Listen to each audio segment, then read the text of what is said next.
Hello guys, I welcome you all to your own channel, Law and Lawyers for Judiciary. I'm Amandeep Singh. I'm graduate from DSNLU Visakhapatnam, and right now I'm teaching as an assistant professor in a university. And Law and Lawyers is our initiative, about which I would like to tell you before starting with our lecture.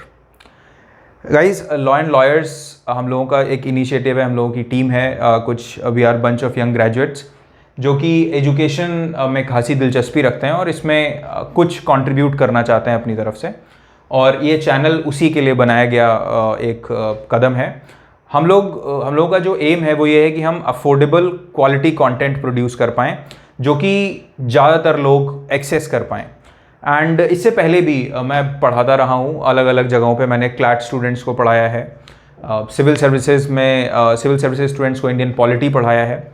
उसके अलावा judicial services के लिए मैंने काफ़ी अच्छी coaching institute में पढ़ाया है। पर मेरा जो मेन मकसद था कि हम लोग इस यूट्यूब चैनल के थ्रू लेक्चर्स, लाइव लेक्चर्स की एक सीरीज़ शुरू करें। आज थोड़ा टेक्निकल ग्लिच की वजह से हम इस लेक्चर को रिकॉर्ड कर रहे हैं, अदरवाइज कल से सारे लेक्चर्स लाइव ही होंगे। तो हमारा एक मोटिव ये था कि we want to reach the wider audience. I want to this is my personal desire that people who are sitting in Kanyakumari, who are sitting in far remoter parts of this country can access my lectures, can see this content, and I would try my best to give you the best quality content that can be given in the field of law. So this is basically our vision, and Law and Lawyers का ये जो channel है ये एक पहले इसमें से छोटी सी शुरुआत है, और मैं आप लोगों के लिए इस चैनल पे सारे सब्जेक्ट्स जो जुडिशरी के लिए इम्पॉर्टेंट हैं कवर करने वाला हूँ। फर्स्ट ऑफ ऑल जो भी कोर सब्जेक्ट्स हैं जो कि कॉमन है हर स्टेट में, मोस्टली जो पूछे जाते हैं, for example transfer of property, IPC, CPC, CrPC, evidence, constitutional law, law of contract, limitation act, specific relief act. पहले हम ये जो कोर सब्जेक्ट्स हैं इनको कवर करेंगे one by one, and thereafter we'll come to specific states and deal with the local laws of those states. For example Madhya Pradesh की अगर हम बात करें, एमपी सीजे में 2 लोकल लॉज आते हैं, फिर उत्तर प्रदेश में कुछ अलग लोकल लॉज हैं, राजस्थान के अपने अलग जो रेंट लॉ आता है, तो उन सबको भी हम वन बाय वन डील करेंगे। मैं आपको एक चीज़ की गारंटी दे सकता हूँ कि यहाँ पे जो इस चैनल पे जो कंटेंट आपको मिलेगा हमेशा फ्री ऑफ कॉस्ट मिलेगा, और ये हमेशा फ्री ऑफ कॉस्ट अवेलेबल रहेगा। और जो मैं पढ़ा रहा हूँ इसमें मैं इस बात के लिए कॉम्प्रोमाइज़ नहीं करूँगा कि क्योंकि ये फ्री ऑफ कॉस्ट है इसलिए मैं आपको कंटेंट अच्छा ना दूँ। मैं अपनी तरफ से जो बेस्ट कंटेंट प्रोवाइड कर सकता हूँ वो प्रोवाइड करूँगा आपको। एंड वन मोर थिंग, मैं चाहूँगा कि जब हम लाइव क्लासेस करें तो उसमें आप लोग अवेलेबल रहें पूरे टाइम पे, उसकी लाइव क्लासेस अटेंड करें, आपके जो डाउट्स हों ताकि वो मुझसे लाइव आप पूछ सकें और मैं उसका रिप्लाई कर सकूं। और जब ये वीडियो आपके पास जाएगा तो इसमें भी आपको जैसा भी आपको फीडबैक लगे, आपको इसमें कुछ इंप्रूवमेंट की ज़रूरत लगती है, कुछ सजेशंस हों, तो वो आप कमेंट बॉक्स में ड्रॉप कर सकते हो। उसके अलावा इस चैनल को आप अपना सपोर्ट दो, सब्सक्राइब करो, लाइक करो। ये आपका अपना चैनल है, आपके खुद के लिए, राइट। तो आज हम शुरू करते हैं ट्रांसफ़र ऑफ प्रॉपर्टी एक्ट से, और मेरा जो पहला लेक्चर होगा, पहले लेक्चर में ऑब्वियसली जो कस्टम है मैंने अपने आप को इंट्रोड्यूस कराया, आप लोग मुझे अपने कमेंट सेक्शन में आप अपने आप को इंट्रोड्यूस करवाना, राइट। तो इन 2 चीज़ों के इंट्रोडक्शन के अलावा, मेरे और आपके इंट्रोडक्शन के अलावा एक इंट्रोडक्शन और होना है, किसका? जो सब्जेक्ट हम शुरू करने वाले हैं, और सब्जेक्ट क्या है? Transfer of property act. तो पहला लेक्चर इंट्रोडक्टरी लेक्चर होना है। तो आज हम देखते हैं पहले कि हम इस इंट्रोडक्टरी लेक्चर में क्या क्या कवर करने वाले हैं। तो पहले हम देखेंगे, क्योंकि हम transfer of property act deal कर रहे हैं, ट्रांसफ़र ऑफ प्रॉपर्टी एक्ट का मतलब क्या है? एक ऐसा लॉ, एक ऐसा कानून जो प्रॉपर्टी से डील करता है, राइट। तो सबसे पहले इंपॉर्टेंट क्या है कि हम ये समझें कि प्रॉपर्टी क्या होती है, राइट।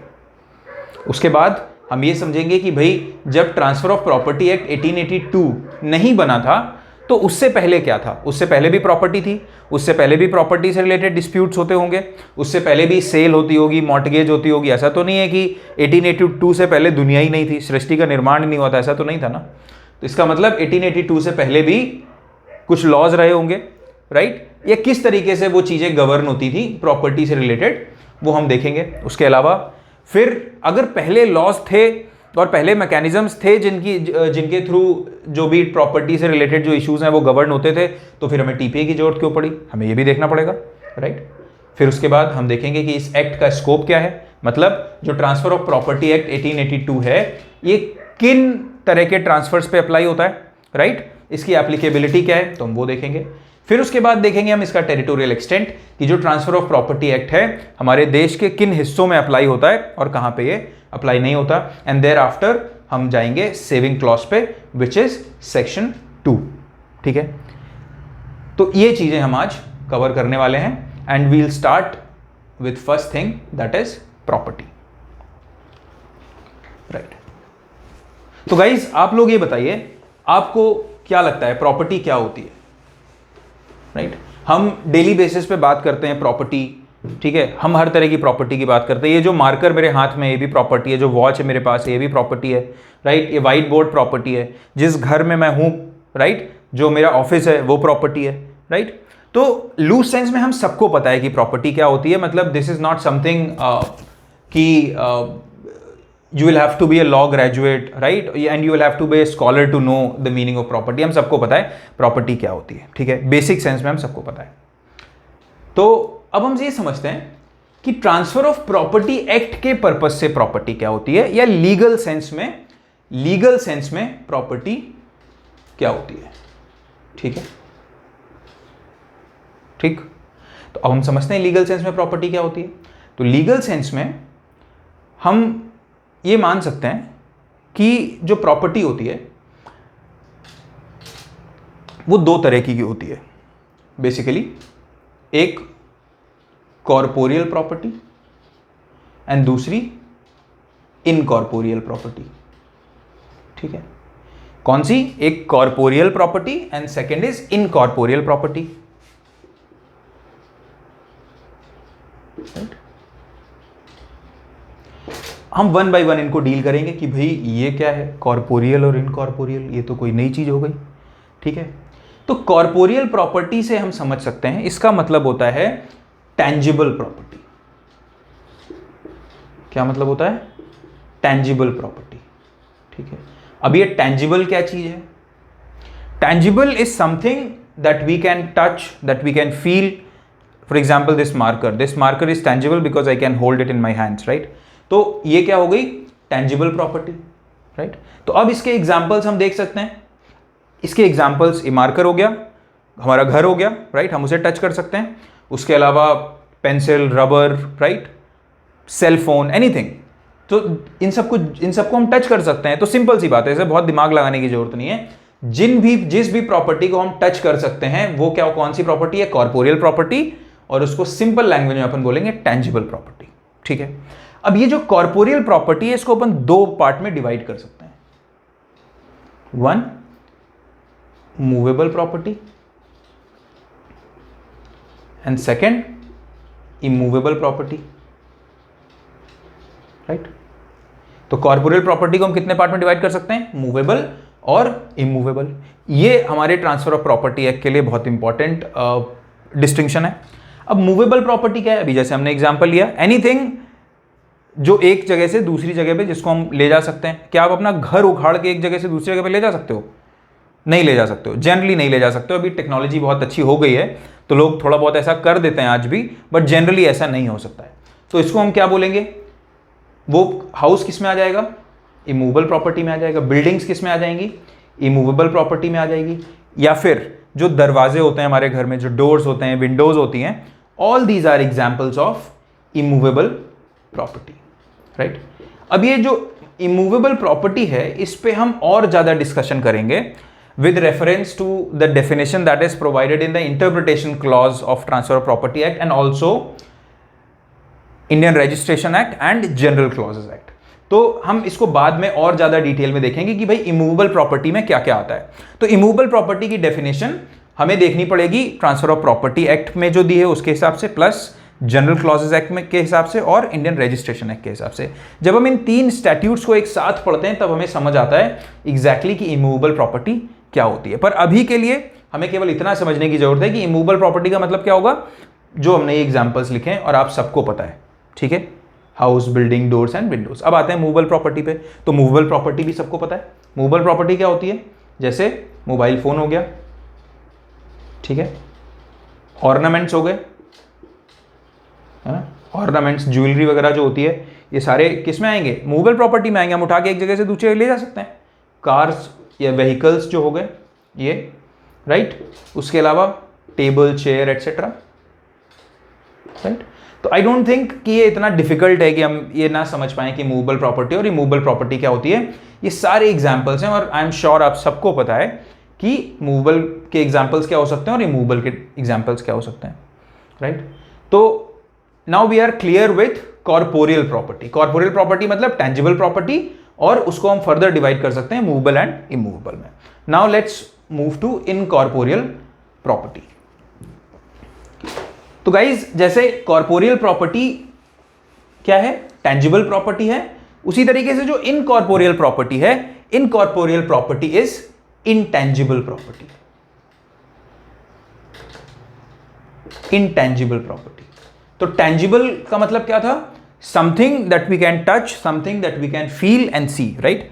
तो वो है टेंजिबल प्रॉपर्टी, जिसे हम छू सकते हैं, ठीक है। अब इंटेंजिबल प्रॉपर्टी का क्या मतलब है? ऑब्वियसली अगर हम देखें टेंजिबल और इंटेंजिबल, तो इंटेंजिबल बेसिकली ऑपोजिट है टेंजिबल का, राइट। तो हम लॉजिकली भी समझ सकते हैं something that we can not touch, right, something that we can't touch और फील, राइट। तो ऐसी कोई चीज जिसे हम टच नहीं कर सकते, ठीक है। अब ये ऐसी कौन सी चीज होती है भाई जिसे हम टच नहीं कर सकते और वो प्रॉपर्टी भी है?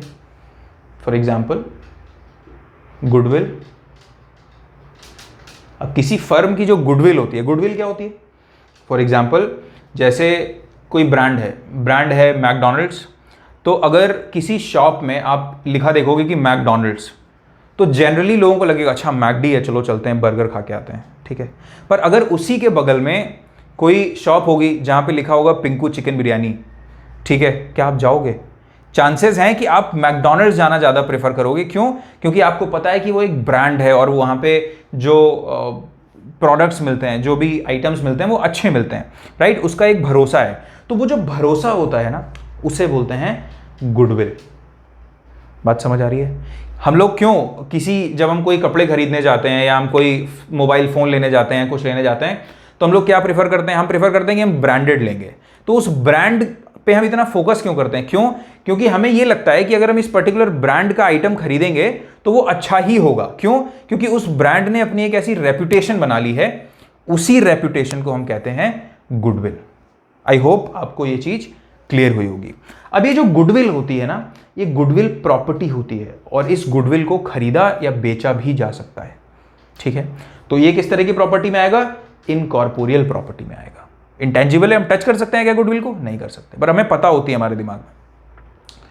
नाउ गुडविल के अलावा कॉपीराइट, ठीक है, ट्रेडमार्क, एक्सेट्रा, ये सब भी क्या है? ये सब भी एक टाइप है, एग्जाम्पल है इनकॉर्पोरियल प्रॉपर्टी का। कॉपीराइट क्या होता है? अगर मान लो आप में से कुछ लोग बहुत स्कॉलर बन गए और आप लोगों ने कुछ किताबें लिख दी। अगर आपने कोई किताब लिख दी, राइट, या आप में से कुछ लोग बहुत टैलेंटेड हो, ठीक है, हनी सिंह टाइप टैलेंटेड हो, आपने कोई गाना वाना गा दिया, रैप वैप बना दिया, किसी का दिल टूट गया तो उसने रैप वैप बना दिया, तो फिर क्या हुआ? वो रैप आपका बहुत पॉपुलर हो गया, ठीक है। तो उस रैप को उठा के, आपका रैप था वो, पर उस रैप को उठा के किसी कंपनी ने, सोनी म्यूजिक वीडियोज़ ने, टी सीरीज़ ने, किसी ने उठा के उसको पब्लिश कर दिया। तो आप ऑब्जेक्ट कर सकते हो, आप ये बोल सकते हो कि भाई ये तो मेरी क्रिएटिविटी है, मेरी मेहनत है, मेरा टैलेंट है जो मैंने ये सॉन्ग बनाया है, इसको कोई ऐसे नहीं ले सकता। या तो उसके लिए मुझे वो पेमेंट करे, अदरवाइज वो मेरा राइट है, मेरी ओनरशिप है उस पर, इसको, तो इस राइट को क्या बोलते हैं? कॉपीराइट बोलते हैं, ठीक है। अब ये ट्रेडमार्क क्या होता है?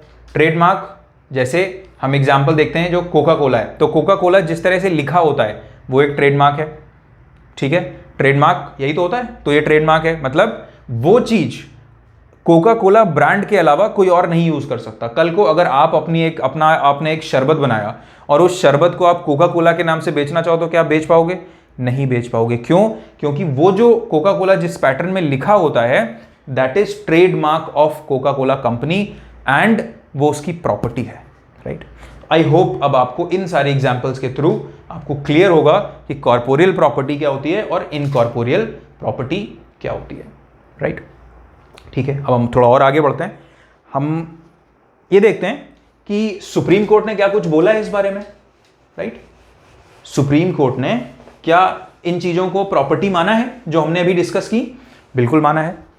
सुप्रीम कोर्ट ने RC Cooper versus Union of India में, RC Cooper versus Union of India में, जिसको कि बैंक नेशनलाइजेशन केस भी बोलते हैं, अपन सब जानते हैं ना, bank nationalisation case, bank nationalisation case. इस केस में सुप्रीम कोर्ट ने जो चीजें हमने अभी डिस्कस की उनको बोला कि ये सारी चीजें प्रॉपर्टी में आएंगी, corporeal property, incorporeal property, movable, immovable, all these examples Supreme Court actually gave and said that these things would be included within the ambit of property. And Supreme Court ने एक और चीज बोला कि debt will also be covered under the head of property.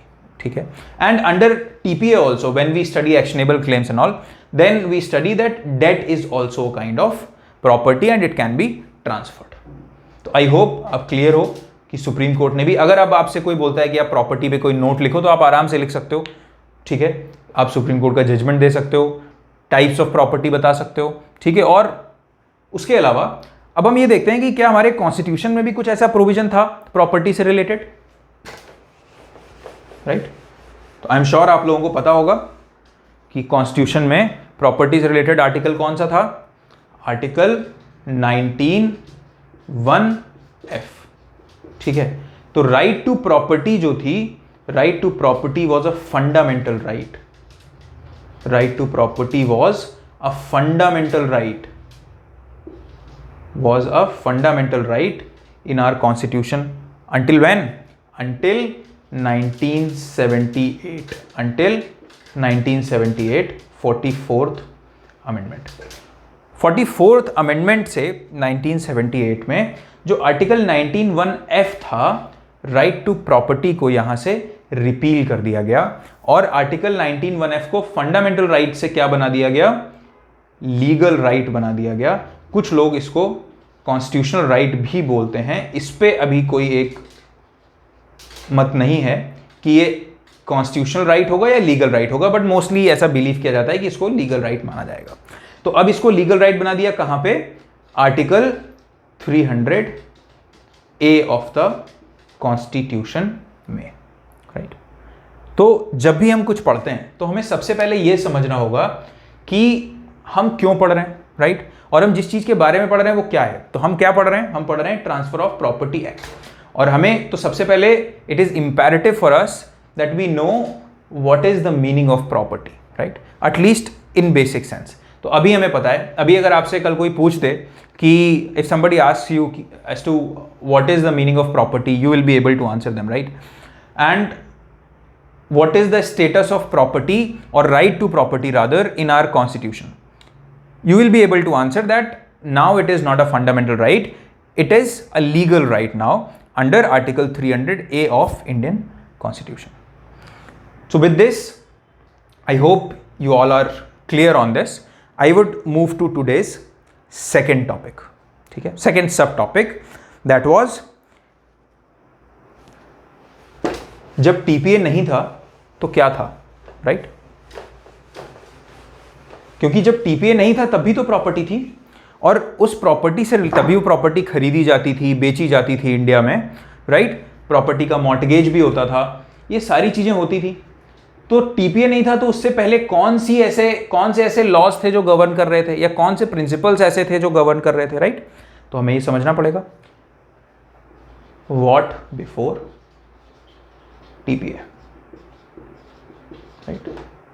तो property से related जो भी डिस्प्यूट्स थे उनको गवर्न करने के लिए, प्रॉपर्टी के जो ट्रांजैक्शंस हैं उनको गवर्न करने के लिए, ट्रांजैक्शंस कैसे, sale, mortgage, gift, lease etcetera, इस सबको गवर्न करने के लिए पहले अलग अलग लॉज थे, ठीक है? फॉर एग्जाम्पल तो क्या था? पहला सेट क्या था?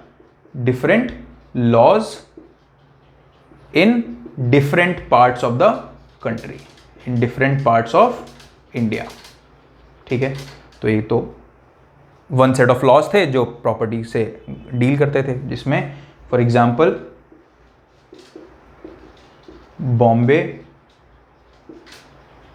Bombay land revenue code, right? दूसरा हम बोल सकते हैं पाटनी रेगुलेशन एक्ट था, पाटनी रेगुलेशन एक्ट, ठीक है। फिर तो इस तरीके से ये कुछ लॉज थे जो इंडिया के डिफरेंट पार्ट्स में प्रॉपर्टी से रिलेटेड जो ट्रांजैक्शंस थे उनको गवर्न कर रहे थे। उसके अलावा दूसरी चीज क्या थी? दूसरी चीज थी principles of justice, equity and good conscience. मतलब इनका क्या मतलब होता है justice, equity and good conscience का?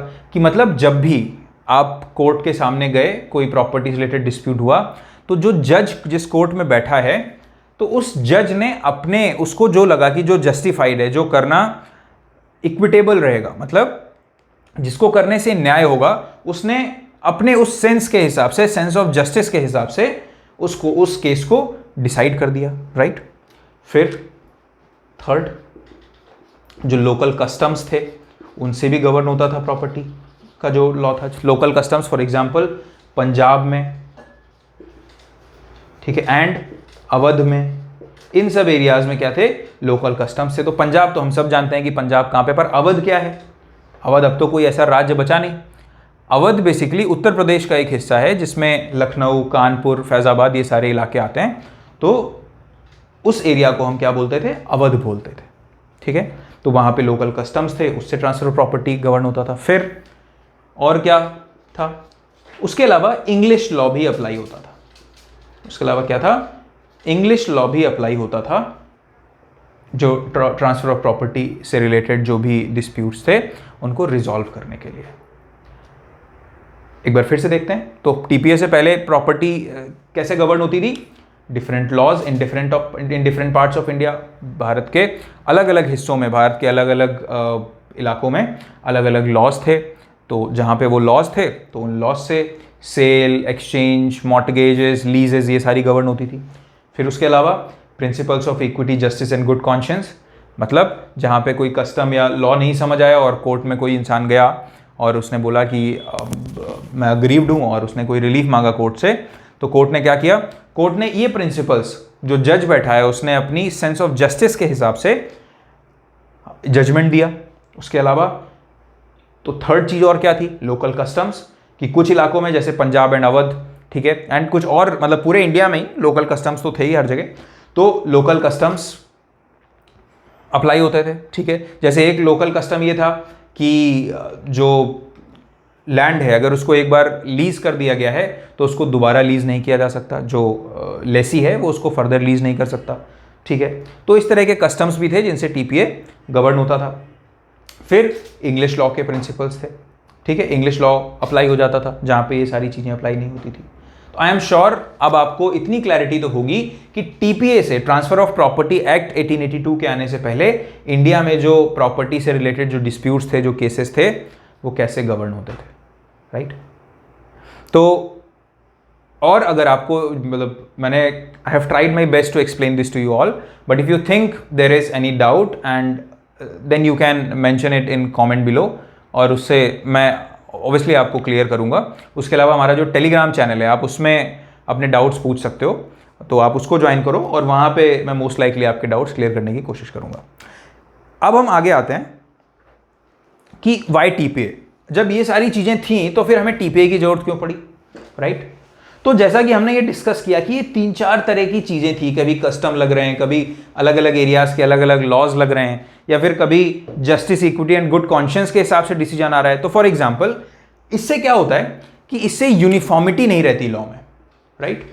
इससे क्या होता है? यूनिफॉर्मिटी नहीं रहती लॉ में, और यूनिफॉर्मिटी इंपॉर्टेंट है। मतलब अगर एक लॉ होगा और अगर ये लॉ बोलता है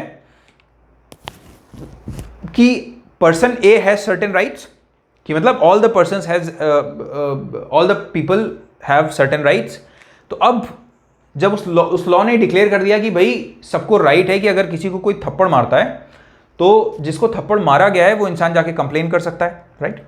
तो अब अगर कोई पर्सन ए है, उसको थप्पड़ मारा गया है तो वो जाके कंप्लेन कर सकता है, पर्सन बी को थप्पड़ मारा गया है तो वो भी कर सकता है, सी, डी एंड ई सब ऐसे कर सकते हैं। और देयर इज अ लॉ, अपने यहाँ तो आईपीसी है, बट मैं आपको एग्जाम्पल देके ही समझाने की कोशिश कर रहा हूं कि अगर कोई एक लॉ है तो वो लॉ क्लियरली रिटन है और वो लॉ सबके लिए सिमिलरली अप्लाई होगा। ठीक है, अगर ए को थप्पड़ मारा गया है तो भी पनिशमेंट मारने वाले को क्या है, ठीक है, एक प्रिस्क्राइब पनिशमेंट है उतनी ही दी जाएगी, और बी को मारा गया है तब भी दी जाएगी। ऐसा नहीं होगा कि अगर ए को थप्पड़ मारा गया है तो जज का मूड था, आज जज का मूड अच्छा नहीं था, उसने बोला कि यार तुम डेली डेली आ जाते हो थप्पड़ खा के, तुम किसी दिन जाके थप्पड़ मार के आ जाओ, बट एक कंप्लेन करने मत आया करो। ठीक है, तो आज तो जज ने ये बोल दिया, कल अगर आप कोई बी नाम का बंदा थप्पड़ खा के जज के सामने गया तो फिर जज को लगा कि नहीं यार आज तुम ये थप्पड़ खा के आए, इसके साथ बहुत इनजस्टिस हुआ है और मुझे ना आज तो पूरा न्याय करना है, बुलाओ उस बंदे को, ठीक है, मैं उसे इतनी पनिशमेंट दूंगा। तो ये अलग अलग हो जाएगा ना। आई होप अब I am making some sense कि अगर एक लॉ होता है तो कैसे यूनिफॉर्मिटी आती है लॉ में और वो सब पे सिमिलरली अप्लाई हो सकता है। अदरवाइज जो जजेस हैं वो अपने मूड के हिसाब से, अपने विम्स एंड फैंसीज के हिसाब से जस्टिस देंगे। ठीक है, ये ऐसे भी डिफर कर सकता है कि अगर आप मेरे कोर्ट में आ रहे हो तो मैं आपको बोलूंगा कि मैं आपको एक तरह की पनिशमेंट दूंगा, एक तरह की रेमेडी दूंगा। ठीक है, आप किसी दूसरे इंसान के कोर्ट में जा रहे हो तो वो कुछ दूसरे तरह की पनिशमेंट या कोई रेमेडी देगा। तो इससे क्या होता है, उससे यूनिफॉर्मिटी नहीं रहती है लॉ में। यूनिफॉर्मिटी का मतलब लॉ जिस तरह से अप्लाई किया जा रहा है वो चेंज हो जाता है, एक इंसान के लिए कोई लॉ, दूसरे के लिए कोई किसी और तरह का सेट ऑफ रूल्स, राइट। तो यूनिफॉर्मिटी इंपॉर्टेंट है लॉ के लिए कि सबके लिए सिमिलरली अप्लाई हो। इसलिए क्या किया गया, यूनिफॉर्मिटी लाने के लिए, to bring uniformity in law relating to transfer of property, क्या किया गया, transfer of property act 1882 was brought in, right. I hope यहां तक आपको क्लैरिटी होगी, आपको ये समझ आया होगा कि क्यों टीपीए 1882 आया। इसके बाद हम देखते हैं कि what is the scope of transfer of property act, right. कि ठीक है, अभी तो हमने डिस्कस किया कि टीपीए क्यों आया, प्रॉपर्टी क्या थी, पर अब जब ये आ गया, ठीक है, तो ये किन चीजों पे, किस तरह के ट्रांसफर्स पे अप्लाई होगा, इसका नेचर क्या है, हमें ये भी समझना पड़ेगा। तो अब अगर हम देखें तो जो ट्रांसफर ऑफ प्रॉपर्टी एक्ट है, ठीक है, ये जो है ये केवल उन ट्रांसफर्स को गवर्न करता है, कौन से, वो उन ट्रांसफर्स को गवर्न करता है जो बाय एक्ट ऑफ पार्टीज होते हैं, बाय एक्ट ऑफ पार्टीज होते हैं। ठीक है, इसको हम समझेंगे कि बाय एक्ट ऑफ पार्टीज से क्या मतलब है। तो ट्रांसफर और किस तरह से होते हैं, तो एक्ट ऑफ पार्टीज का मतलब क्या है कि जो पर्सन ए है उसने अपनी प्रॉपर्टी पर्सन बी को ये बोला कि मैं आपको अपनी प्रॉपर्टी बेचूंगा, और उसने अपनी प्रॉपर्टी पर्सन ए ने पर्सन बी को वॉलेंटरली अपनी इच्छा से बेच दी। ये यहां पे क्या हो रहा है, ए और बी एक एक्ट में इन्वॉल्व हैं जिसे कि सेल कहते हैं। ठीक है, तो ये कैसे प्रॉपर्टी का ट्रांसफर हुआ, बाय एक्ट ऑफ पार्टीज हुआ। ठीक है, या फिर हो सकता है एक पर्सन ए है, उसके पास जमीन है, एग्रीकल्चरल लैंड है, और उस एग्रीकल्चरल लैंड को वो क्या करना चाह रहा है, he wants to give it on lease, and a person called B takes that person on lease after paying a rent, right. तो यहां पे क्या हो रहा है, दोनों पार्टीज अपनी इच्छा से वॉलेंटरली क्या कर रही हैं, दोनों पार्टीज प्रॉपर्टी का ट्रांसफर कर रहे हैं। अब दूसरे तरह का फिर ट्रांसफर क्या होता है भाई, transfer by operation of law, transfer by operation of law. इसका मतलब क्या हुआ ऑपरेशन ऑफ लॉ का, ऑपरेशन ऑफ लॉ का मतलब यह हुआ कि जो पार्टीज हैं वो ट्रांसफर नहीं कर रही हैं प्रॉपर्टी को, बट लॉ जो है वो अपने आप ऑटोमेटिकली ट्रांसफर कर दे रहा है। मतलब यहां पे क्या था, एक्ट ऑफ पार्टीज से ट्रांसफर हो रहा था, पर यहां पे ट्रांसफर कैसा हो रहा है, ऑटोमेटिक ट्रांसफर हो रहा है। यहां पे कैसे ट्रांसफर हो रहा है, ऑटोमेटिक ट्रांसफर हो रहा है। मतलब parties are doing nothing but the law is doing its duty and transferring the property from one person to another. अब ये जो transfer by operation of law है ये कैसे होता है, हम देखते हैं। मान लीजिए इसका जो पहला एग्जांपल है ये सक्सेशन है। ठीक है, सक्सेशन से कैसे, फॉर एग्जांपल एक फादर है, राइट, एफ करके फादर है, उसके दो बेटे हैं, FS1 and FS2, now someday, right, someday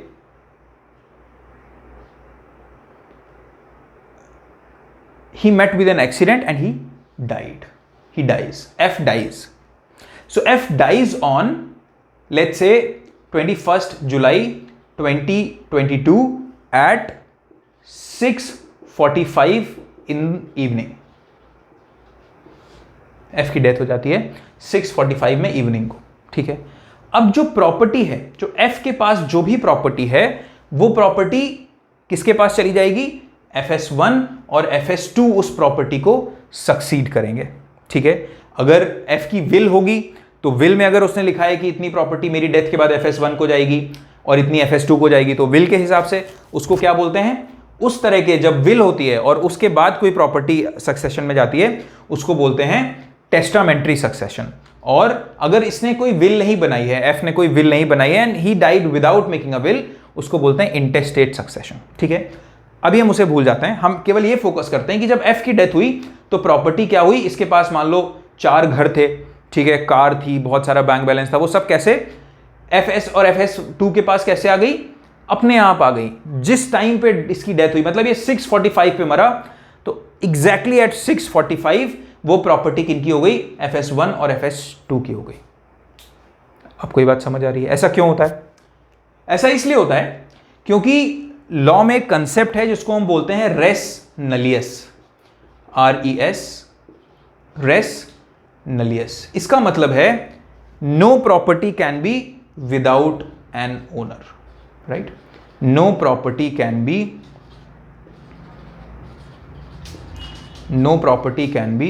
without an owner. कोई भी प्रॉपर्टी ओनर के बिना नहीं रह सकती। एंड अगर किसी प्रॉपर्टी का कोई ओनर नहीं होता है तो यह माना जाता है कि उसका ओनर कौन है? वो प्रॉपर्टी स्टेट को चली जाती है। वो प्रॉपर्टी किस में वेस्ट हो जाती है? स्टेट में वेस्ट हो जाती है। तो इसीलिए जैसे ही F की डेथ हुई, तुरंत automatically bye operation of law क्या हुआ? क्योंकि लॉ ऐसा कहता है, कौन सा लॉ कहता है? हिंदू सक्सेशन एक्ट ऐसा कहता है, अगर हिंदूज हैं, अगर ये F हिंदू था, या फिर इंडियन सक्सेशन एक्ट भी ऐसा ही बोलता है, राइट, इन केस ये हिंदू नहीं था, ठीक है। तो उसी तरीके से मुस्लिम लॉ में अपने प्रिंसिपल्स हैं, ठीक है। तो ये जो पर्सनल लॉज हैं, ये भी सक्सेशन से डील करते हैं कि अगर एक इंसान की डेथ हो गई तो उसकी प्रॉपर्टी जो है वो कैसे आगे जाएगी, ठीक है।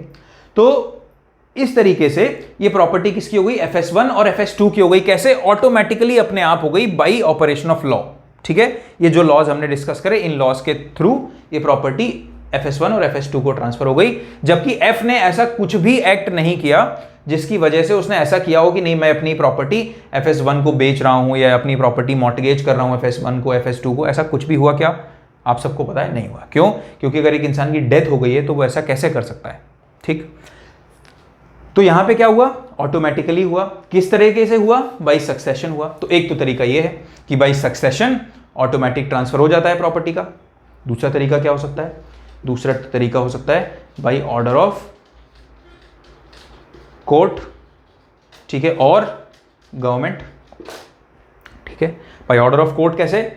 हम सब जानते हैं, अगर हम CPC में जाएं तो सेक्शन 60 ऑफ CPC, ठीक है, एंड ऑर्डर 21 ऑफ CPC बात करता है। ऑर्डर 21 बात करता है एग्जीक्यूशन ऑफ डिक्री की, और सेक्शन 60 अटैचमेंट वगैरह की बात करता है कि किस प्रॉपर्टी को अटैच कर सकते हैं, किसको नहीं कर सकते हैं। तो इसमें क्या होता है कि फॉर एग्जाम्पल एक डिक्री है जो A और B के बीच में, ठीक है। A का नाम आज से अपन रख लेते हैं आरंभ, ठीक है, और B को हम बोलते हैं कि कोई भी बबुआ टाइप का आदमी है। तो उसके पास प्रॉपर्टी क्या हुई? A से B को ट्रांसफर, A के फेवर में क्या हुआ? डिक्री आ गई। तो अभी जो आरंभ था, आरंभ ने बोला कि B, आरंभ क्या है? कोर्ट के पास गया और कोर्ट में आरंभ ने बोला कि जो B है उसने मेरे से 1 लाख रुपए लिए हैं, और जो A है, A अब चाहता है कोर्ट को कि ये B दे नहीं रहा है पैसे, तो मुझे ये पैसे B से दिलवाए जाएं। तो कोर्ट ने एक डिक्री दे दी। कोर्ट ने डिक्री क्या दे दी? कोर्ट ने डिक्री दे दी कि भाई अब आप जो ये प्रॉपर्टी है, अब आप जो इसका 1 लाख रुपए आपने लिया हुआ है, किसने लिया हुआ है? ये बबुआ नाम का इंसान है, इसने 1 लाख रुपए लिया हुआ है, और ये किसको इसे देना है? आरंभ को देना है, ठीक है। आरंभ को ही कितना? 1 लाख रुपए देना है इसको। पर इसने वापस नहीं किया, तो वापस नहीं किया तो कोर्ट ने क्या करा, कोर्ट ने डिक्री पास कर दी, किसके अगेंस्ट, बबुआ के अगेंस्ट, कि भैया आप 1 लाख रुपए आरंभ को वापस करो। इसने फिर भी वापस नहीं करे। अब क्या हुआ, इसने जो ये आरंभ है इसने कोर्ट में एग्जीक्यूशन ऑफ डिक्री के लिए अप्लाई करा। किसके लिए, एग्जीक्यूशन ऑफ डिक्री के लिए अप्लाई किया। जब एग्जीक्यूशन ऑफ डिक्री के लिए अप्लाई किया तो जो अब कोर्ट है, कोर्ट क्या कर सकता है, कोर्ट बबुआ की जो दूसरी जो इसकी जो प्रॉपर्टी होगी उस प्रॉपर्टी को अटैच कर सकता है। क्या कर सकता है, अटैच कर सकता है। ठीक है, इसको अटैच कर देगा और अटैच करके क्या कर देगा, सेल कर सकता है। तो जब इसको सेल करेगा इस प्रॉपर्टी को, तो उससे जो पैसा आएगा, मान लो वो प्रॉपर्टी 10 लाख की थी, तो 10 लाख में से जो 1 लाख रुपए प्लस इंटरेस्ट जो भी था आरंभ को जो देने वाला था बबुआ, वो उसको दे देगा। उसके अलावा जो बचा हुआ पैसा होगा वो किसको चला जाएगा, बबुआ को चला जाएगा। आई होप आपको इतना क्लियर हुआ। अब यहां पे क्या हुआ, यहां पे ये जो सेल है, क्या बबुआ ने ये अपनी प्रॉपर्टी किसी को बेची, नहीं, उसने अपनी मर्जी से वॉलेंटरली नहीं बेची, ना उसने मतलब यहां पे एक्ट ऑफ पार्टी से ट्रांसफर नहीं हुआ। फॉर एग्जांपल वो जो प्रॉपर्टी थी बबुआ नाम के इंसान की, वो प्रॉपर्टी क्या हुई, वो प्रॉपर्टी ऑक्शन में किसने खरीदी, कोई तीसरा बंदा था जिसका नाम था कल्लू। ठीक है, इस नाम के इंसान ने ये प्रॉपर्टी खरीद ली। अब जब इसने ये प्रॉपर्टी खरीदी तो ये क्यों खरीदी, क्योंकि कोर्ट ने ऑक्शन किया उस प्रॉपर्टी को और सबसे ज्यादा जो हाईएस्ट बिड दी वो कल्लू ने दी, तो कल्लू को वो प्रॉपर्टी क्या हुआ, कोर्ट के थ्रू बिक गई। अभी यहां पे क्या हुआ, यहां this is a case of transfer by operation of law. यहां पे Babua did not sell this property to Kallu voluntarily and neither was there an agreement between Babua and Kallu for the sale and purchase of this property, right. तो यहां पे क्या हुआ, court ने order किया और कोर्ट के ऑर्डर के थ्रू ये प्रॉपर्टी कल्लू को चली गई जो बबुआ की थी। तो यहां पे क्या हुआ, यहां पे भी ट्रांसफर हो रहा है प्रॉपर्टी का, पर यहां पे ये बाय एक्ट ऑफ पार्टीज नहीं हो रहा है। कैसे हो रहा है, बाय ऑपरेशन ऑफ लॉ हो रहा है। तो आई होप अभी आप क्लियर हो कि जो बाय ऑपरेशन ऑफ लॉ जो प्रॉपर्टी ट्रांसफर होती है वो क्या होती है, और bye act of parties property कैसे ट्रांसफर होती है। अब हम देखते हैं कि जो ट्रांसफर ऑफ प्रॉपर्टी एक्ट है वो किस पे अप्लाई होता है। ठीक है, ये जो ट्रांसफर ऑफ प्रॉपर्टी एक्ट है किस तरह के ट्रांसफर पे अप्लाई होता है, तो ट्रांसफर ऑफ प्रॉपर्टी एक्ट इस पे अप्लाई होता है, transfer by act of parties पे अप्लाई होता है। अभी जब हम इसका प्रियम्बल देखेंगे तो ट्रांसफर ऑफ प्रॉपर्टी एक्ट का प्रियम्बल भी यही बोलता है, और इस प्रियम्बल को we will read with section 2D। तो सेक्शन 2D ये बोलता है कि जो ट्रांसफर ऑफ प्रॉपर्टी एक्ट है वो ऑपरेशन ऑफ लॉ से जो ट्रांसफर्स होते हैं उन पे अप्लाई नहीं होता, राइट। इस चीज के 2 एक्सेप्शंस हैं जहां पे transfer by operation of law में भी टीपी अप्लाई होगा, वो हम आने वाले टाइम में देखेंगे, और वो एक्सेप्शंस भी 2D में दिए गए हैं। बट जनरली स्पीकिंग जो ट्रांसफर ऑफ प्रॉपर्टी एक्ट है वो किस पे अप्लाई होता है, केवल उन ट्रांसफर्स पे जो एक्ट ऑफ पार्टीज के थ्रू किए गए होते हैं, उन ट्रांसफर्स पे अप्लाई नहीं होता जो कि ऑपरेशन ऑफ लॉ से होते हैं। वो चाहे सक्सेशन के थ्रू हो कि एक इंसान की डेथ हो गई है उसके बाद वो प्रॉपर्टी उसके जो लीगल हेयर्स हैं उनके पास चली गई, या फिर बाय ऑर्डर ऑफ कोर्ट, या गवर्नमेंट ने एक ऑर्डर दे दिया कि भाई अब से ये प्रॉपर्टी इस बंदे में वेस्ट करेगी, तो उसमें भी टीपीए या transfer of property act apply नहीं होता।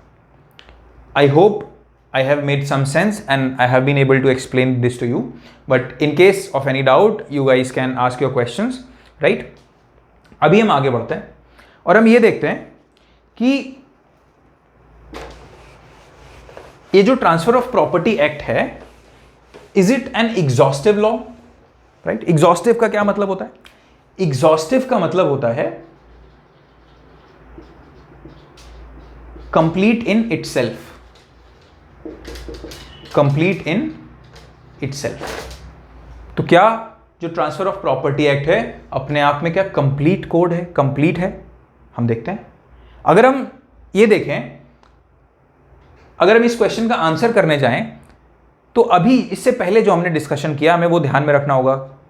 क्या डिस्कशन किया हमने ये डिस्कशन किया कि ट्रांसफर ऑफ प्रॉपर्टी एक्ट किस तरह के ट्रांसफर्स पे अप्लाई होता है। तो ट्रांसफर ऑफ प्रॉपर्टी एक्ट किस पे अप्लाई होता है, केवल उन ट्रांसफर्स पे जो एक्ट ऑफ पार्टीज के थ्रू हुए होते हैं, राइट। क्या उन ट्रांसफर्स पे अप्लाई होता है जो बाय ऑपरेशन ऑफ लॉ होते हैं, ठीक है, जिसमें हमने क्या पढ़ा था कि बाय सक्सेशन, राइट, या बाय ऑर्डर ऑफ कोर्ट और गवर्नमेंट, क्या उन पे transfer of property act apply होता है। तो हमने पढ़ा था नहीं होता है। तो इसका मतलब क्या हुआ कि ये ट्रांसफर ऑफ प्रॉपर्टी, मतलब हर तरह के ट्रांसफर ऑफ प्रॉपर्टी पे transfer of property act apply होता ही नहीं है। दिस इज वन रीजन जिससे कि हम कह सकते हैं कि जो ट्रांसफर ऑफ प्रॉपर्टी एक्ट है ये कंप्लीट कोड नहीं है when it comes to transfer of property, which means it is not an exhaustive law, right. क्यों? क्योंकि अगर हमें क्या बोलते हैं transfer by operation of law देखना है तो हमें सेक्शन 60 सीपीसी रेफर करना पड़ेगा, ऑर्डर 21 सीपीसी रेफर करना पड़ेगा, या फिर अगर सक्सेशन के थ्रू ट्रांसफर हुआ है तो हमें पार्टीज के पर्सनल लॉज रेफर करने पड़ेंगे, जिसमें मुस्लिम लॉ हो गया, हिंदू लॉ हो गया, या फिर Indian succession act, right. Therefore, we can easily say that this is not an exhaustive law. Thereafter, if we just refer to section 4, it says that Indian Contract Act के provisions apply होंगे जहां पे जरूरत है। उसके अलावा इसमें जो कुछ प्रोविजंस हैं जैसे section 54, 59, 107 and 123, these sections will supplement Indian Registration Act, right? ये क्या बोलता है? सेक्शन 4 बोलता है, जिससे कि हमें क्लियर होता है कि एग्जॉस्टिव नहीं है। एंड जो सेक्शन 4 नहीं बोलता है वो क्या, कि अगर हम देखेंगे, जब हम इमूवेबल प्रॉपर्टी वगैरह की डेफिनेशन डिस्कस करेंगे तो हम वहां पे देखेंगे कि हमें जनरल क्लॉजेस एक्ट रेफर करना पड़ रहा है। कौन सा act? General clauses act refer करना पड़ रहा है। किस लिए? To ascertain the meaning of transfer of property. तो therefore we can say that transfer of property is not an exhaustive law, which means it is not complete in itself and we need to take recourse to other laws in order to understand and deal with the matters of transfer of property. I hope I have been able to explain you this properly, right? Now, next question is whether transfer of property act is applicable to movable properties or immovable properties only, right? So if we look at the provisions of Transfer of Property Act, we can say that provisions of Transfer of Property Act are applicable to both, right? But mainly it is applicable to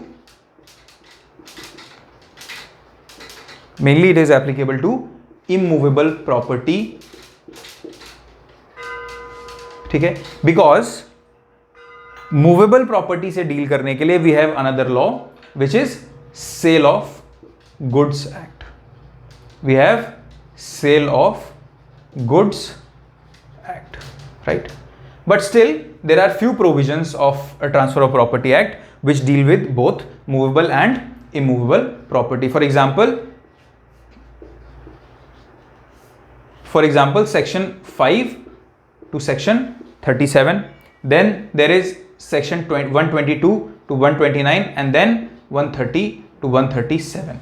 These provisions deal with both movable property and immovable property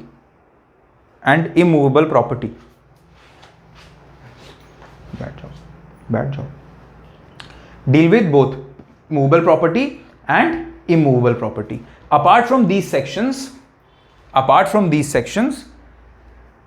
the rest of the provisions deal with immovable property only, right? So if somebody asks you that whether the Transfer of Property Act is an act applicable to immovable property only, your answer should be no, because it deals with both, right? But mainly it covers provisions related to immovable property. Now let's come to territorial extent.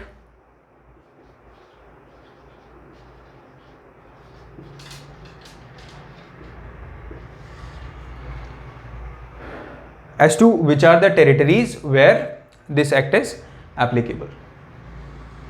अभी हमें bare act देखना पड़ेगा कि bare act क्या कहता है, and I want you all to carry your bare acts whenever you see these lectures, because that would be really helpful, right? So if we take Bayer Act, and first we refer to the preamble of transfer of property. It says, whereas it is expedient to define and amend. What? Define and amend certain parts of the law relating to transfer of property by act of parties. तो अभी हमने deal किया कि जो transfer of property law बनाया गया है वो किससे डील करने के लिए बनाया गया है? उन ट्रांसफर से जो एक्ट ऑफ पार्टीज से डील करते हैं, राइट, ना कि ऑपरेशन ऑफ लॉ से. ये अभी मैंने आपको एक्सप्लेन किया. उसके अलावा हमने ये देखा था कि we have to read the preamble with section 2D. So let's see what does section 2D say. It says, save as provided by section 57 and chapter 4 of this act, any transfer by operation of law or in execution of a decree or order of a court of competent jurisdiction, right? We have to read it with the following line, that but nothing herein contained shall be deemed to affect. Now let's read it from here. Any transfer by operation of law or in execution of a decree or order of a court of competent jurisdiction.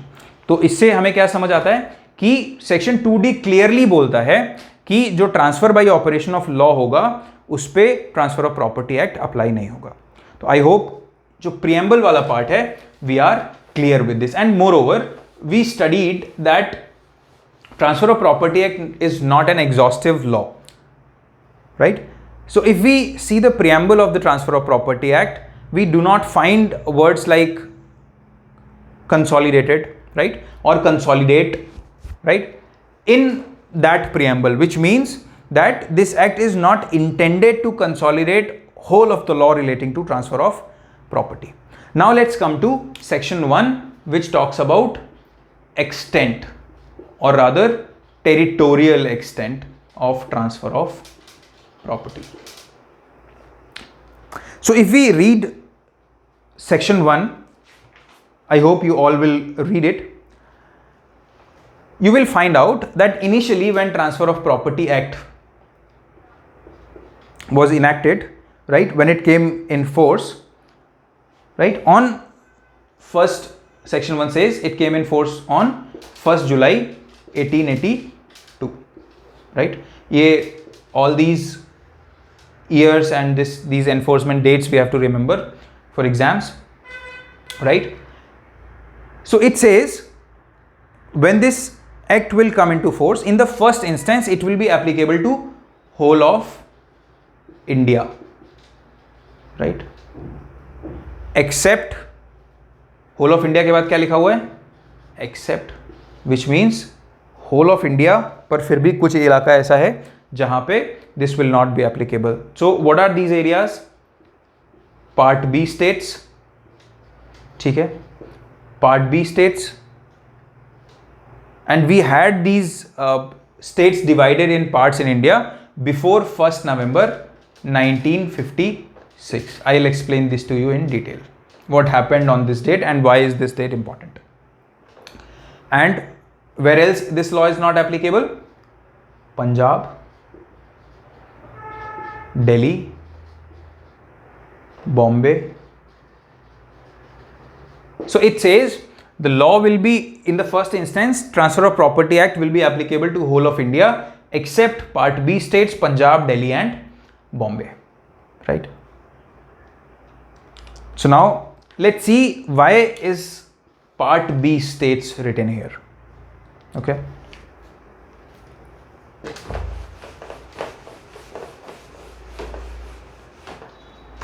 Guys, before 1st November 1956, I am sure you must all have read somewhere that Andhra Pradesh was the first state to be created on linguistic basis in India. तो ये जो 1st November 1956 है, ये important क्यों है? क्योंकि इस दिन स्टेट रीऑर्गेनाइजेशन एक्ट अप्लाई हुआ था. स्टेट रीऑर्गेनाइजेशन एक्ट फोर्स में आया था. इसका क्या मतलब था? स्टेट रीऑर्गेनाइजेशन एक्ट क्यों अप्लाई किया गया?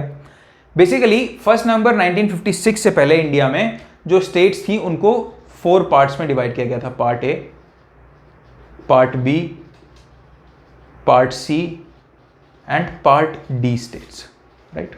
तो ये 4 कैटेगरीज थी, these were the 4 categories of states जिसमें कि इंडिया को डिवाइड किया गया था। अभी मैं आपको एक क्वेश्चन देता हूं, आप सबको कमेंट सेक्शन में आंसर करना है और टेलीग्राम चैनल पे भी आंसर करना है कि एट प्रेजेंट इंडिया में कितनी स्टेट्स हैं, how many states are there in India and how many UTs are there in India.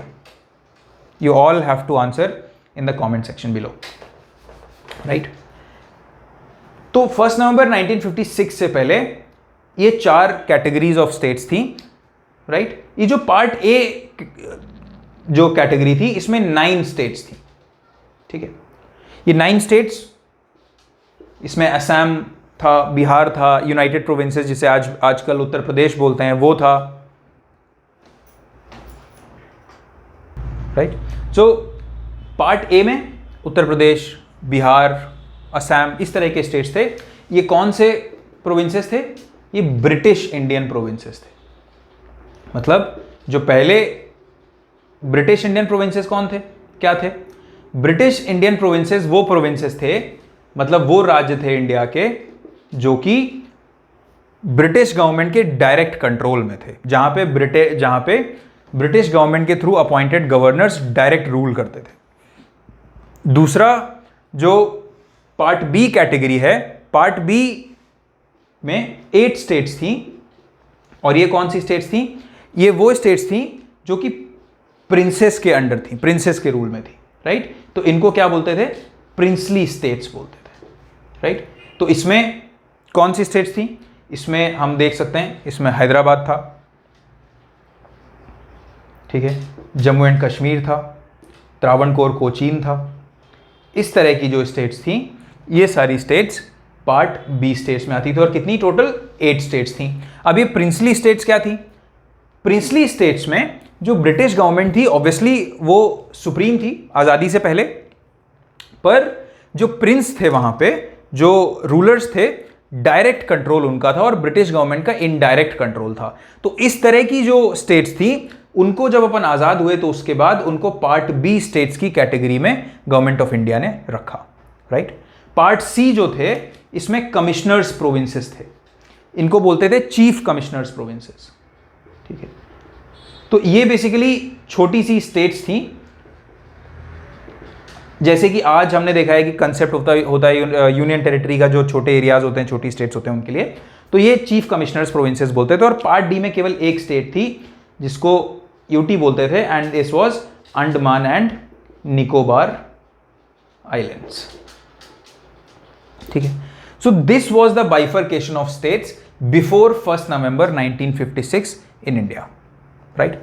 तो इसीलिए यहां पे अब क्या हुआ, जब हम आज़ाद हुए तो आज़ाद होने के बाद क्या हुआ कि इंडिया में एक ये डिमांड उठी बहुत from several quarters, that India में जो स्टेट्स हैं उनको रीऑर्गेनाइज किया जाए on the basis of language, right. किस बेसिस पे? लैंग्वेज के बेसिस पे, ठीक। इसीलिए and lot of agitations happened, right, committees were constituted, but ultimately, and that is a different subject matter, when we will study constitutional law, then we will cover that in detail. But for now, on 1st November 1956, this demand was acceded to by the government of India, और क्या हुआ, भारत सरकार ने 1 नवंबर 1956 को क्या किया, state reorganisation act को एनफोर्स कर दिया, और इसके थ्रू इंडिया को डिवाइड करा गया 14 स्टेट्स में and I think 6 union territories में, which I am not very sure about. इन यूनियन टेरिटरीज में इसको स्टेट्स और यूनियन टेरिटरीज में डिवाइड किया गया, और ये जो part A, part B, part C, part D का जो बाइफर्केशन था, जो क्लासिफिकेशन था, उसको रिपील कर दिया, उसको खत्म कर दिया। तो इसीलिए ट्रांसफर ऑफ प्रॉपर्टी एक्ट में क्या बोला गया सेक्शन 1 में कि कहां पे ये अप्लाई नहीं होगा, होल ऑफ इंडिया पे अप्लाई होगा, पर उन स्टेट्स पे अप्लाई नहीं होगा जो 1 नवंबर 1956 से पहले पार्ट बी स्टेट्स थी। तो मैंने आपको बताया कि पार्ट बी कौन सी थी? प्रिंसली स्टेट्स थी, और इसमें 8 स्टेट्स हुआ करती थी, ठीक है। तो इन पे अप्लाई नहीं होगा। फिर हमने देखा बॉम्बे, दिल्ली और पंजाब पे भी अप्लाई नहीं होगा, ठीक है। बाद में क्या हुआ, इन स्टेट्स पे भी अप्लाई कर दिया गया, ठीक है। बॉम्बे पे भी अप्लाई हो गया और दिल्ली में भी अप्लाई हो गया, पंजाब में भी अप्लाई नहीं हुआ, और पंजाब से बाद में क्या हुआ, हरियाणा बना, in 1966 में. Punjab was divided into Punjab and Haryana in 1966, and these are the two states where still Transfer of Property Act is not applicable till date. There are certain sections which are applicable, like section 54, 59, 107 and 123, but apart from that, Transfer of Property Act is not applicable in these states, right? अब हमारे सामने question ये है कि जब बॉम्बे में और दिल्ली में इस एक्ट को एक्सटेंड कर दिया गया, तो इस एक्ट को एक्सटेंड कैसे किया गया? ठीक है, कौन एक्सटेंड कर सकता है, किसके पास पावर है? क्या भारत सरकार के पास, क्या गवर्नमेंट ऑफ इंडिया के पास पावर है ऐसा करने की, या फिर स्टेट गवर्नमेंट के पास पावर है? तो अगर हम सेक्शन 1 का पैरा 2 पढ़ें तो that clearly says that state government by gazette notification, state government by gazette notification can extend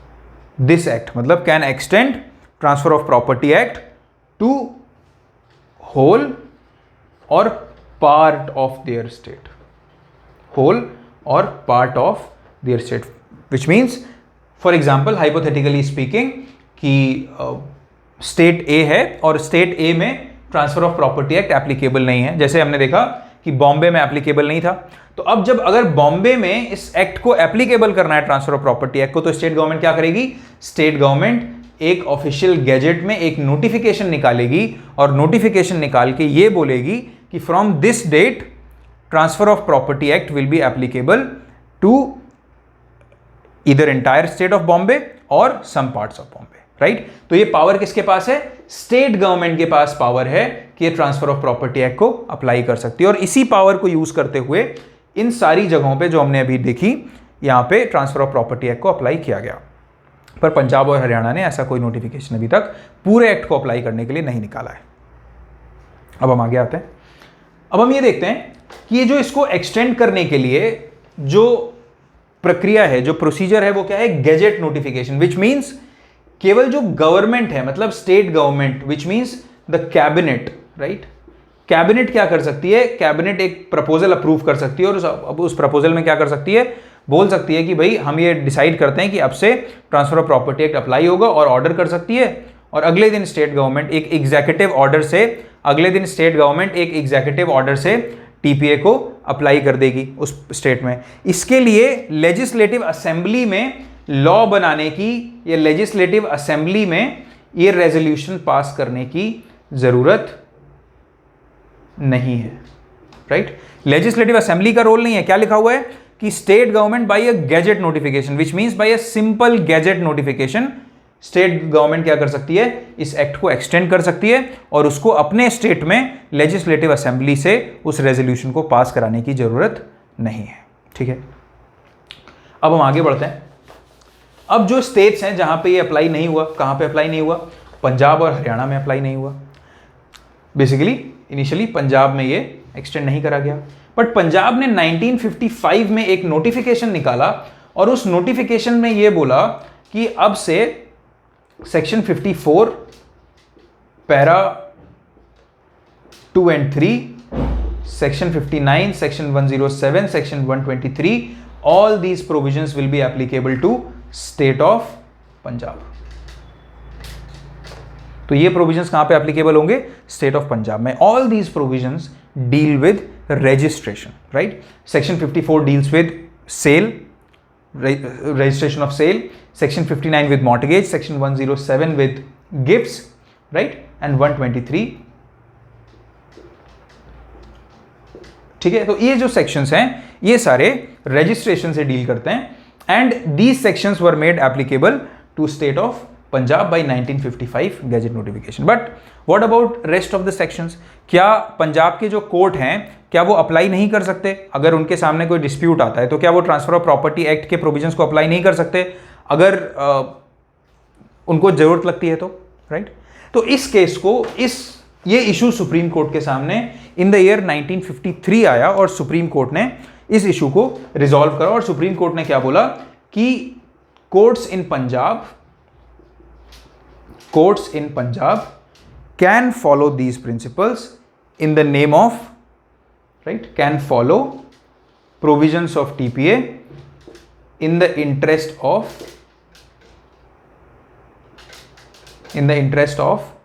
equity, justice and good conscience. In the name of equity, justice and good conscience जो courts हैं पंजाब में, वो इन principles को, जो TPA के जो provisions हैं, उनको अप्लाई कर सकते हैं अपने अपने स्टेट में. उसके बाद क्या हुआ, इन 1966 Haryana was created out of Punjab. फिर ये इशू आया कि क्या हरियाणा में अब ये पूरा टीपीए अप्लाई नहीं होगा, या फिर क्योंकि हरियाणा का भी पंजाब का हिस्सा था तो क्या ये जो 4 सेक्शंस एक्सटेंड किए गए पंजाब गवर्नमेंट द्वारा, क्या केवल वही अप्लाई हो, क्या वो अप्लाई होंगे, राइट. तो इस चीज के लिए सुप्रीम कोर्ट ने बोला कि हरियाणा और पंजाब दोनों में कौन से सेक्शंस अप्लाई होंगे. जिन सेक्शंस के बारे में भी हमने बात की, केवल वो सेक्शंस अप्लाई होंगे क्योंकि उनको formally by gazette notification government ने एक्सटेंड किया है, बाकी प्रोविजंस अप्लाई नहीं होंगे. ठीक है, पर बाकी प्रोविजंस को अगर कोर्ट्स चाहें तो जस्टिस, इक्विटी और गुड कॉन्शियंस के इंटरेस्ट में उसको भी, उन प्रोविजंस को भी अप्लाई कर सकते हैं. आज के डेट पे सिचुएशन ये है. फिर उसके बाद अगर हम इसका पैरा 3 देखें सेक्शन 1 का, तो पैरा 3 सेज कि अगर स्टेट गवर्नमेंट चाहे तो स्टेट गवर्नमेंट क्या कर सकती है, स्टेट गवर्नमेंट एग्जेम्प्ट कर सकती है, राइट, प्रोस्पेक्टिवली और रेट्रोस्पेक्टिवली. कौन से प्रोविजन से अपने स्टेट को या अपने स्टेट के किसी पार्ट को, सेक्शन 54 से, सेक्शन 59, 107 एंड सेक्शन 123 से, इनके एप्लीकेशन से एग्जेम्प्ट कर सकती है स्टेट गवर्नमेंट अपनी स्टेट में, राइट. एक नोटिफिकेशन निकाल के बोल सकती है कि एक पर्टिकुलर मध्य प्रदेश के इंदौर डिस्ट्रिक्ट में या भोपाल डिस्ट्रिक्ट में अब से ये सेक्शंस अप्लाई नहीं होंगे, या फिर पूरे मध्य प्रदेश में ये सेक्शंस अप्लाई नहीं होंगे, राइट. ये पावर गवर्नमेंट को दी गई है. प्रोस्पेक्टिव और रेट्रोस्पेक्टिव क्या होता है, प्रोस्पेक्टिव का मतलब होता है आगे आने वाली डेट से, मतलब अगर आज कोई लॉ आया है तो वो एप्लीकेबल, राइट, कल से होगा या आज से होगा, आने वाली प्रॉब्लम्स पे उसको अप्लाई किया जाएगा, उसको बोलते हैं प्रोस्पेक्टिव एप्लीकेशन ऑफ लॉ. और रेट्रोस्पेक्टिव एप्लीकेशन क्या होता है, from previous date. For example law आज पास हुआ, राइट, गैजेट नोटिफिकेशन कल आया, कल लॉ एनफोर्स किया गया और उसको क्या बोला गया कि this law will be applicable on the disputes which arose 2 years before the application of this act. For example, today is 21st July 2022. If a law is enforced today and it is mentioned in the law that this law will be applied with applied from 21st July 2020. तो यहाँ पे क्या हुआ, law कब आ रहा है, 21st जुलाई 2022 को, but इसको अप्लाई कब से किया जा रहा है, 21st जुलाई 2020 से. इसको बोलते हैं retrospective application, retrospective application of law, right. तो स्टेट गवर्नमेंट एग्जेम्प्ट कर सकती है इन प्रोविजंस को प्रोस्पेक्टिवली या रेट्रोस्पेक्टिवली, पूरी स्टेट को या किसी हिस्से को स्टेट के. अब अगर हम सेक्शन 1 का 4th पैरा पढ़ें तो जो 4th पैरा है वो ये बोलता है कि जिन भी एरियाज में इंडियन रजिस्ट्रेशन एक्ट एप्लीकेबल नहीं है, in those areas, right, these sections, section 54 para 2, 3, 59, 107, 123 will not apply. मतलब जहां पे भी इंडियन रजिस्ट्रेशन एक्ट का provision, Indian registration act apply नहीं हो रहा है, किसी स्टेट गवर्नमेंट ने फॉर एग्जांपल एग्जेम्प्ट कर दिया इंडियन रजिस्ट्रेशन एक्ट से उस पर्टिकुलर स्टेट को, तो वहां पे स्टेट गवर्नमेंट इन सेक्शंस को अप्लाई नहीं कर सकती, राइट. या तो पूरे स्टेट को अगर स्टेट गवर्नमेंट ने इंडियन रजिस्ट्रेशन एक्ट से एग्जेम्प्ट किया है, for example Madhya Pradesh government ने कल को बोला कि ग्वालियर, इंदौर और जबलपुर में Indian registration act will not apply, तो कल से ही section 54, 59, 107, 123 of Transfer of Property Act will also not be applicable in these districts, right. So this is section 1. And this is all about today's lecture. I had planned to actually teach you section 2 as well today, but I think I have overshot the time. So that will be it for today, and tomorrow I will be covering section 2 and the interpretation clause. So thank you guys. Do drop your comments, suggestions below in comment section. And if you like this video, please like, share and subscribe. And I hope you will like this video, and I will receive lots of comments and suggestions from you. And I assure you once again that the content on this channel is going to be quality content, and it will always be free for you. And I will be teaching you all the subjects of judiciary, जिसकी help से आप घर बैठ के free of cost पूरी judiciary की preparation कर सकते हो, बिना किसी कोचिंग में 2.5 लाख रुपए की फीस दिए बिना, या जो भी फीस है जितनी भी कहीं की भी, राइट? और ये हम सब कुछ कवर करने वाले हैं. Everything will be covered here. So thank you for today and good luck.